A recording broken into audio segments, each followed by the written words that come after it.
فرمان مصطفیٰ صلی اللہ علیہ وآلہ وسلم ہے۔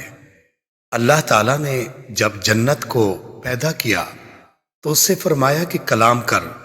جنت نے کہا جو مجھ میں داخل ہوگا وہ سعادت مند ہے۔ تو اللہ تعالیٰ نے ارشاد فرمایا مجھے اپنی عزت و جلال کی قسم تجھ میں 8 قسم کے لوگ داخل نہیں ہوں گے۔